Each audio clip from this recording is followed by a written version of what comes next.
Right, good morning everyone, welcome back to the channel. This is the DJI Neo2 drone. It's got a top speed of 40 kilometers an hour, allegedly, 360-degree obstacle detection, and it's got a cage fitted all the way around the props for protection.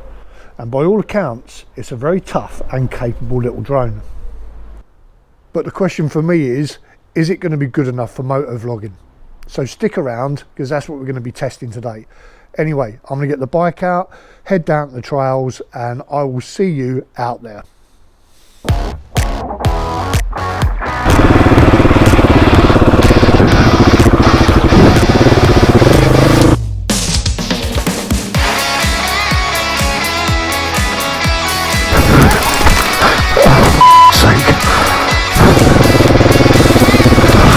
Fuck me, this is tough. Okay, here we are out on the trails. The weather's overcast and currently the wind is gusting to around 5 to 10 miles an hour, which shouldn't really interfere with our test. And the first test I'm going to be conducting today is going to be with the Neo2 leading through some fairly tight terrain.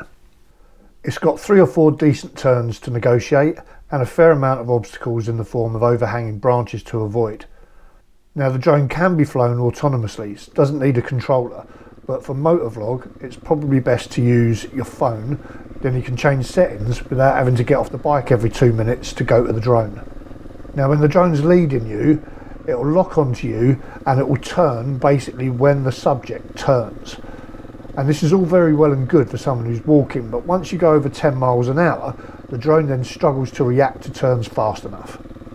What you need to remember is the drone doesn't have a brain. It can't anticipate the route, so at corners, if you're going too fast, it'll just keep going and fly into the nearest tree, like this. Now this is a limitation for motovlogging, but for me it's not a deal breaker, and to be quite honest, it did much better than I expected. So, not perfect, but still a thumbs up.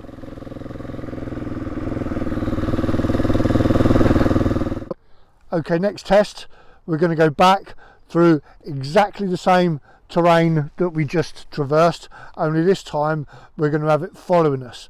So it's a little bit tight, a little bit overhanging, a few turns left and right, and we'll see how it fares. I'm hoping it's going to fare a bit better than what it did when it was leading. It's locked on. We've got the phone set up there so we can watch it following behind us. Let's see how we do.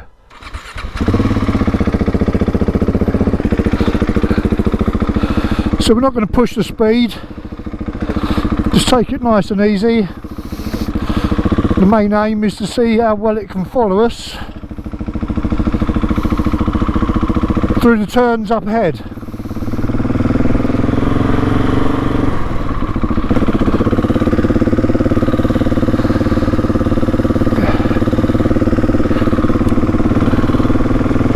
So 15 mile an hour is still on us.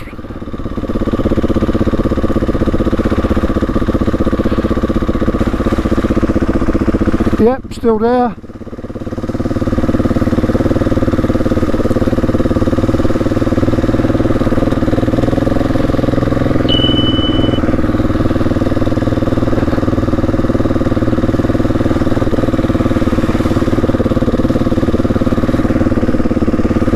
Still with us.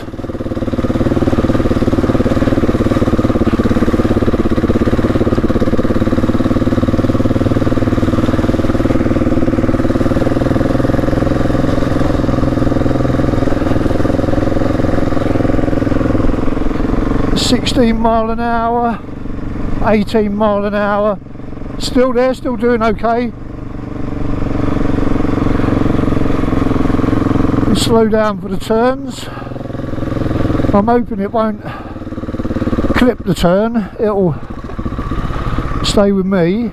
Yeah, it's closed up.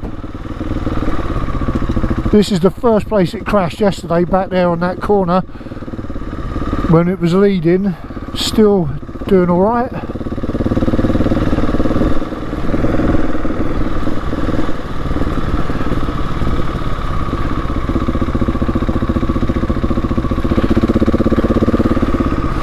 Still there.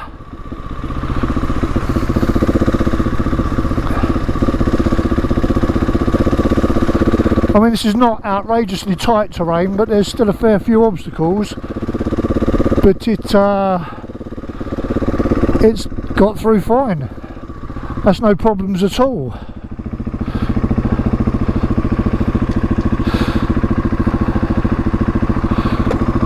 So yeah, did as well as expected there. Let's see if it'll come and land.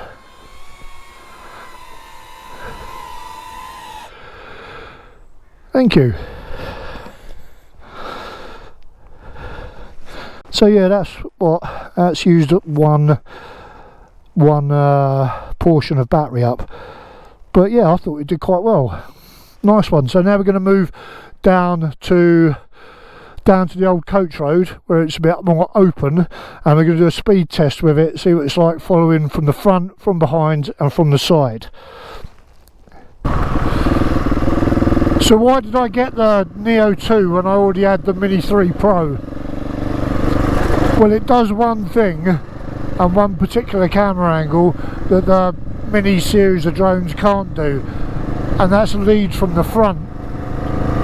And in terms of storytelling, that's quite a powerful shot. So hopefully it will enhance my videos. But now we've just got down onto the old coach road. We'll go through this bit here, and it opens up and we can do a proper speed test with it.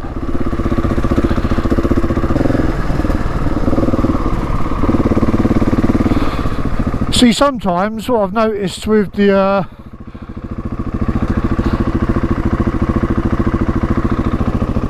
Neo, it'll even bump into things like that, and if they're not too substantial, it'll just bump out the way and carry on flying.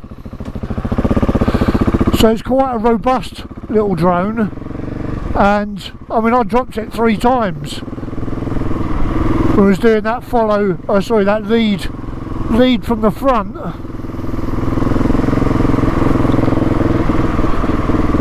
and each time it just started again. First time, no problems. Right, so this is where we're going to do the faster test, see how quick it can actually go. Alright, give me a couple of seconds to get set up, and we'll get cracking.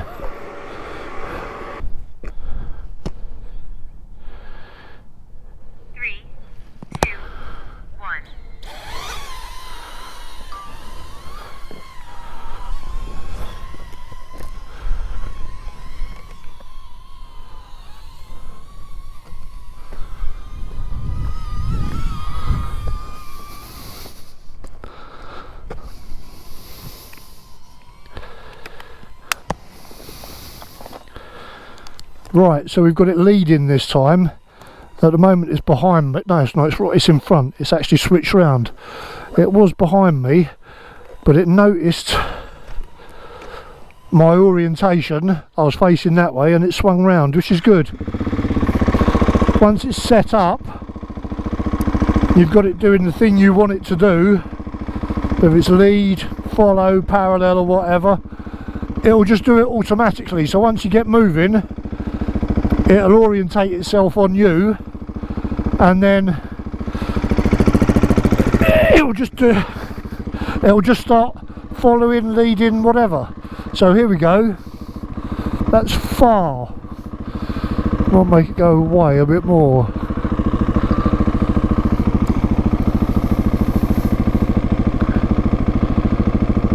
There you go, like that.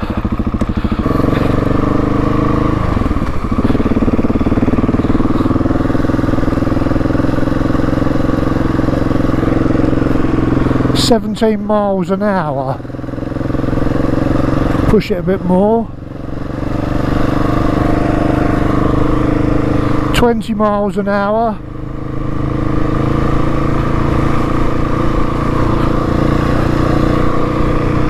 24. 28. 29, starting to lose it.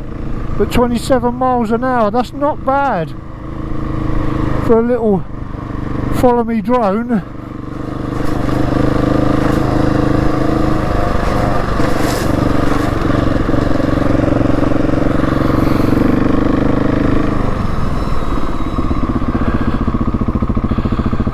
.30 miles an hour.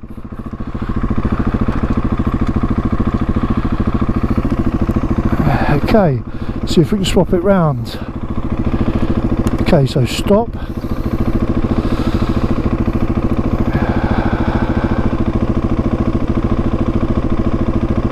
Rear, same detail, far and start.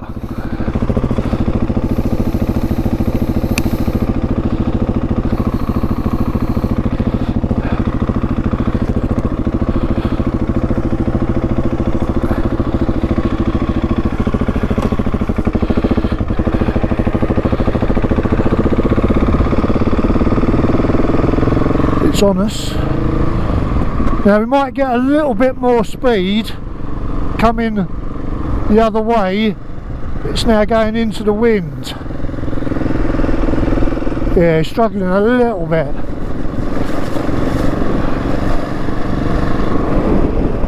What's that? We're on 17 miles an hour. So we're going to have to take the average of these two speeds. 19. We're getting a low battery.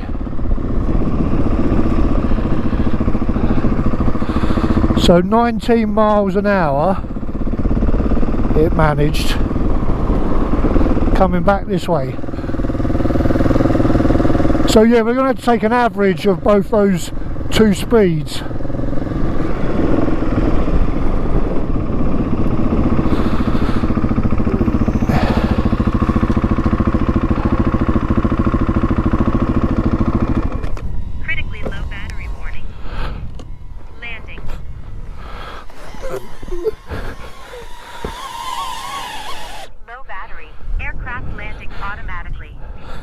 There you go.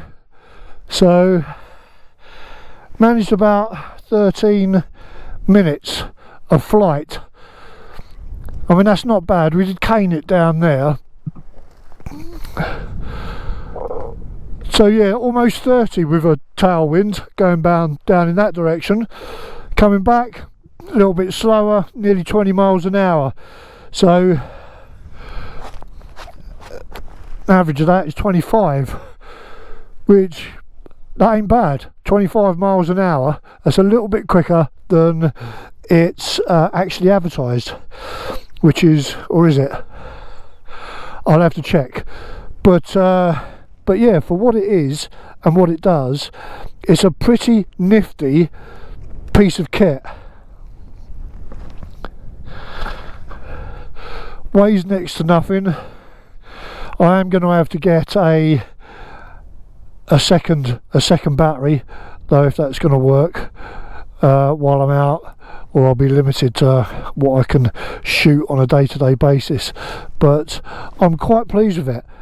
Have a look at the footage when we get home, see what that's like. I've no doubt it's going to be fairly decent. So yeah, conclusions. The only thing we didn't get to do was the parallel tracking to assess how that worked.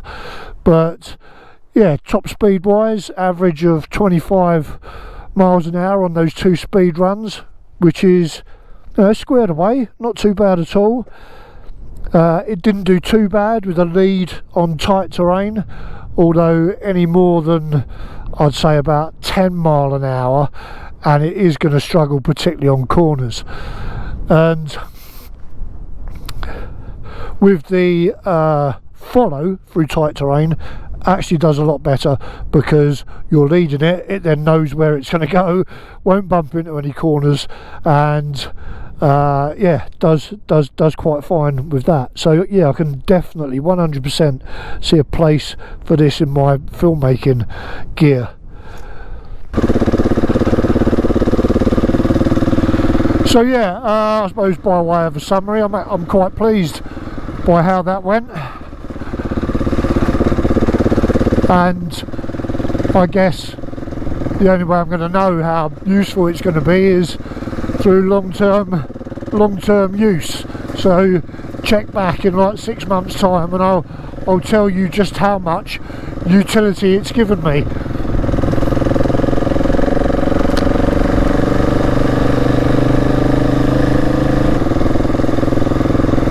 So what's going on this year then? Well, first off, for March or April, I'm planning on 10 days doing the James Higgs trial and then spending some time on TET UK. I've only done one trip on the UK TET. Nearly everything I've done is in France and Spain, so yeah, I need to get out and explore the lanes of my own country a bit more. We do have some quite challenging lanes down there, so it should be a fun trip. After that, I'm not sure really. Two things I have to take into account this year. First one is that our house is on the market at the moment, so that has the potential to interfere with motorcycling. And the other one is my dog is coming towards the end of his life, and I don't really want to go on any long trips at the moment because I feel it's a bit unfair to him, if you see what I mean. You go away for 2 weeks, that's 12 weeks as far as the dog's concerned.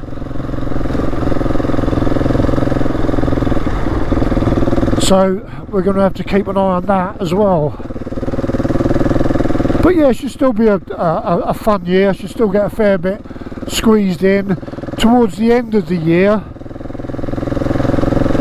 October time, may potentially go back out to Spain because that was just such a cracking trip last year. I may go back and this time do the Picos loop again. I've done it before, but I might do that again. That takes about 10 days to get around it nice and cleanly, so I may do that. So yeah, watch this space because there will be a fair bit going on.